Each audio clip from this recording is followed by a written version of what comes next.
Police അന്വേഷണം തുടരുന്നതിനിടെ നടി ദിവ്യ ഉണ്ണി അമേരിക്കയിലേക്ക് മടങ്ങി.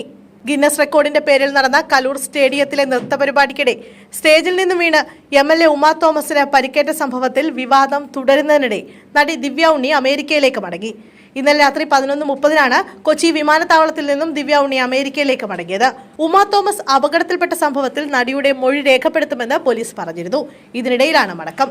സംഘാടകരെ പൂർണ്ണമായും ചോദ്യം ചെയ്ത ശേഷം മറ്റുള്ളവർക്ക് നോട്ടീസ് നൽകി മൊഴിയെടുക്കുമെന്ന് പോലീസ് അറിയിച്ചു. സിംഗപ്പൂർ വഴിയാണ് ദിവ്യ ഉണ്ണി അമേരിക്കയിലേക്ക് പോയത്. പരിപാടിയിൽ പങ്കെടുത്ത സിനിമാ താരങ്ങളായ സിജോയ് വർഗീസ്, ദിവ്യ ഉണ്ണി അടക്കമുള്ളവരുടെ മൊഴിയെടുക്കുമെന്നാണ് പോലീസ് അറിയിച്ചത്. പരിപാടിയിൽ പങ്കെടുത്ത നൃത്ത അധ്യാപകരിൽ നിന്നും വിവരങ്ങൾ ശേഖരിക്കുന്നുണ്ട്. സ്റ്റേഡിയത്തിൽ നടത്തിയ നൃത്തപരിപാടിയിൽ പോലീസ് അന്വേഷണം ആരംഭിച്ചു.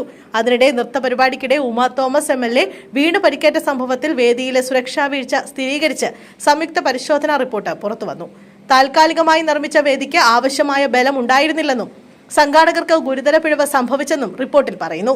പോലീസും അഗ്നിരക്ഷാ സേനയും പൊതുമരാമത്ത് വകുപ്പ് നടത്തിയ സംയുക്ത പരിശോധനയിലാണ് ഗുരുതര വീഴ്ച കണ്ടെത്തിയത്. വേദിക്ക് സമീപം അടിയന്തര സാഹചര്യങ്ങൾ നേരിടാൻ വൈദ്യസഹായം ഉണ്ടായിരുന്നില്ല. VIP സ്റ്റേജിനടുത്തായി ആംബുലൻസ് ഇല്ലാതിരുന്നത് അടിയന്തര വൈദ്യസഹായം ലഭ്യമാക്കാൻ വൈകിയെന്നും റിപ്പോർട്ടിൽ പറയുന്നു.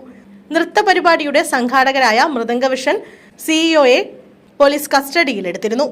CEO ഷമീർ അബ്ദുൾ റഹീമാണ് കസ്റ്റഡിയിലായത്. ഓസ്കാർ ഇവന്റിന്റെ മാനേജറെ നേരത്തെ അറസ്റ്റ് ചെയ്തിരുന്നു.